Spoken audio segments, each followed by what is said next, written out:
Good morning, you're watching One News Now Markets. I'm Dani Laurel. Now, before we delve into the equity space, here are the top stories of the hour. The Bangko Sentral is widely expected to slow the pace of its next rate increase due to concerns over elevated inflation and the recent fallout of some U.S. banks. A Business World poll showed that 12 out of 14 analysts expect the Monetary Board to hike rates by just 25 basis points on March 23rd. One economist forecasts a half-point rate hike, while another expects the BSP to pause. Analysts said that while the Monetary Board will remain focused on its fight versus inflation, it will be less aggressive following the recent turmoil in the global financial markets. Economists also said the board may also consider the decision of the Federal Open Market Committee this week. Now, since May of 2022, the BSP has raised rates by a total of 400 basis points, including its latest 50 bip hike last month. This brought the benchmark interest rate to 6%. That's the highest in almost 16 years. On to some global updates. Switzerland's largest bank, UBS, has agreed to buy its rival Credit Suisse in an effort to avoid further turmoil in the global banking system. This historic deal was orchestrated by Swiss regulators for a price tag of $3.25 billion. UBS will also assume Credit Suisse's losses pegged at $5.4 billion. The deal came after Credit Suisse's plan to borrow up to $54 billion from the Swiss Central Bank failed to reassure investors and the bank's customers. Now, last week was a roller coaster in the global financial industry, and here to discuss the risks for our own local stocks, we have with us Japheth Tantiangco of PhilStocks. Good morning, Japheth, and welcome back. Good morning, Ma'am Dani, and thank you very much for inviting. Japheth, can you give our viewers here a quick summary of what is going on? Is this true turmoil? Is this a repeat of the 2008 financial crisis? Well, if you're going to look at it, it really started with Silicon Valley Bank, with the collapse of Silicon Valley Bank. The tech startup, the bank that is heavy on tech startups. So it was observed that the bank was already having liquidity problems, and this caused this dented confidence towards the bank, which in turn led to bank runs. Unfortunately, the bank runs sparked worries of contagion, which in turn harmed the other banks in the U.S. financial system, and it already led to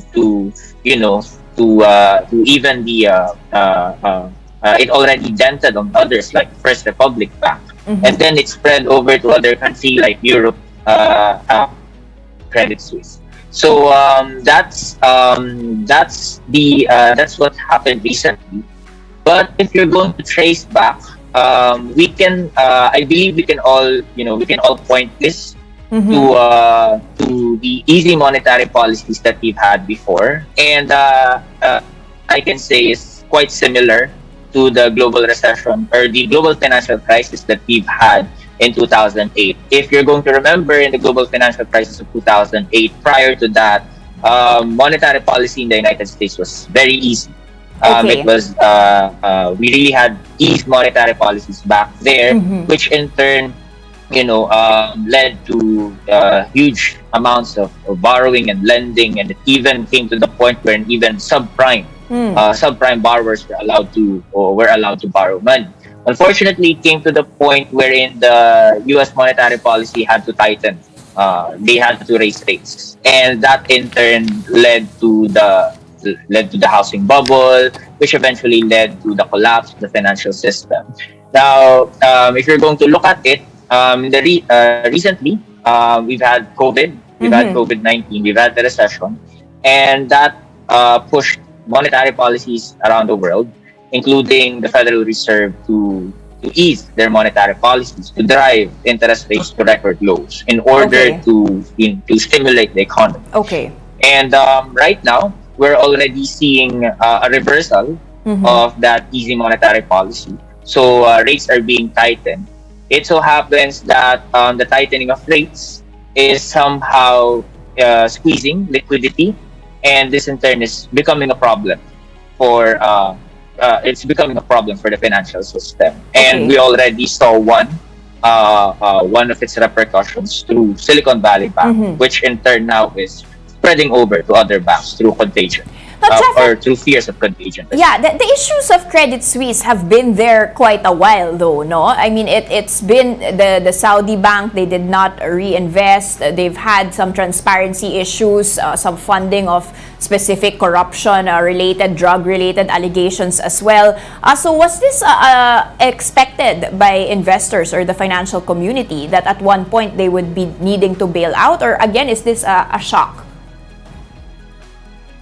Well, yes, the issues to begin.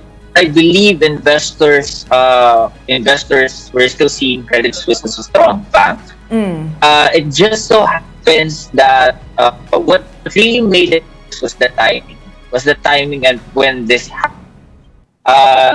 The problem of Credit Suisse really erupted at the time where you were already having worries over the financial system in the US, and then suddenly Credit Suisse problem is going to pop up, Okay. and this in turn is going to add to the financial worry.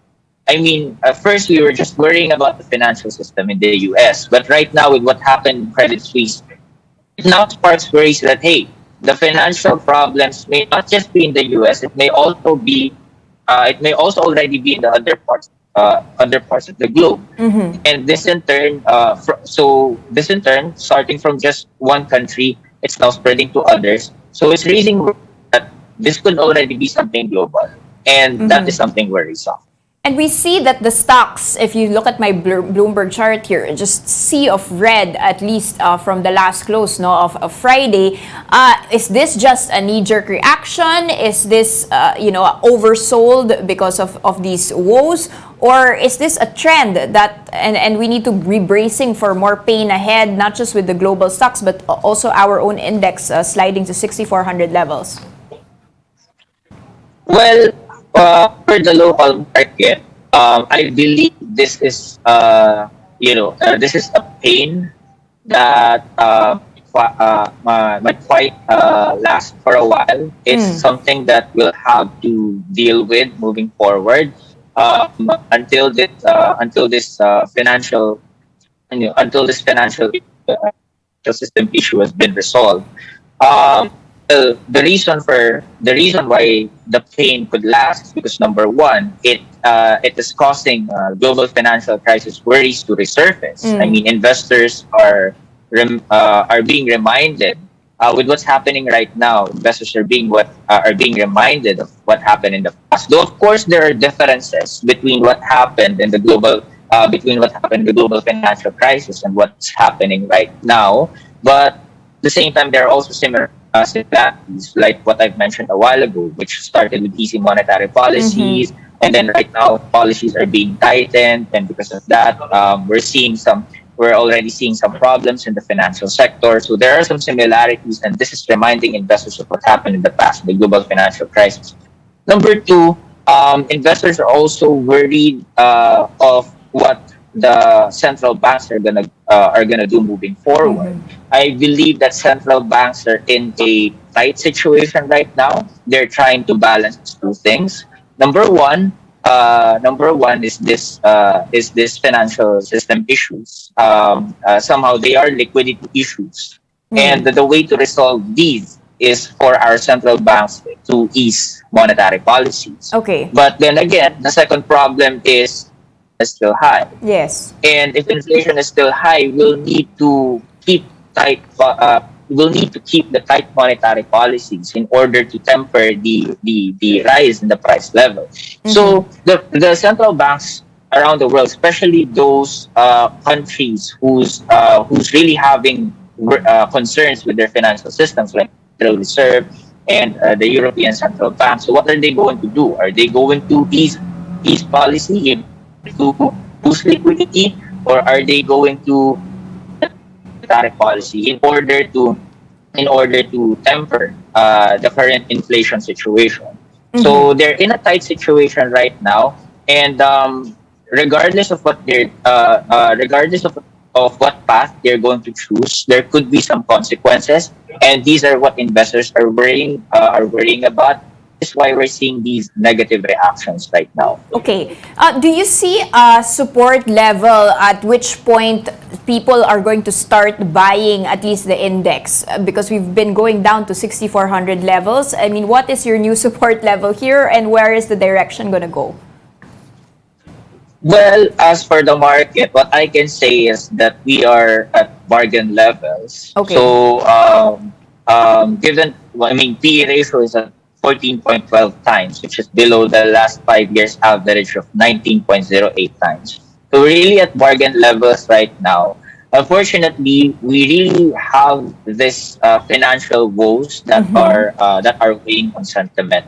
So moving forward, we may continue to decline. Currently, the support level that we're seeing is 6,400. If this doesn't hold, the next support that we are already seeing is the 6,000 to 6,100 range. Okay. And finally, Jafet, the Bangko Sentral has said that the industry, our local banking industry, is safe and sound. We do not have material exposure to Credit Suisse, and the economy is unaffected by this Silicon Valley Bank collapse. What can you say about our banks? You see, year to date, we've done pretty well, but is this rally going to hold with all of these pressures from the global financial crisis, if you can call it as such? Yes. So far, the banks are being affected with what's happening, but these are all sentiment driven, as far as I can see. I agree with the Central. Our banks remain relatively safe. Well, if you're going to look at, based from their latest financial results, if you're going to look at their liquidity coverage ratios, so all are still exceeding the BSP's required 100%. So that means that there's still liquidity in the banks. They can still keep up with at least based from the data that the latest data that they have. They have a record of keeping up with the outflows that they are experiencing. So banks are still in a good position liquidity wise, and at the same time, with the expectation that the economy will continue to grow this year, of course there's going to be growth in lending, which in turn is going to boost our bank's profitability.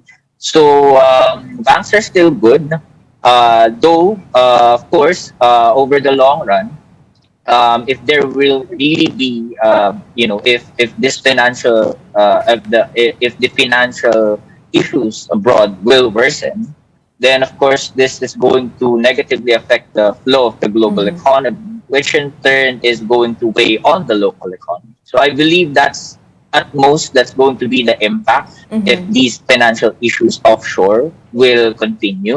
But as to the stability of our banks, for now, we still see them as relatively safe.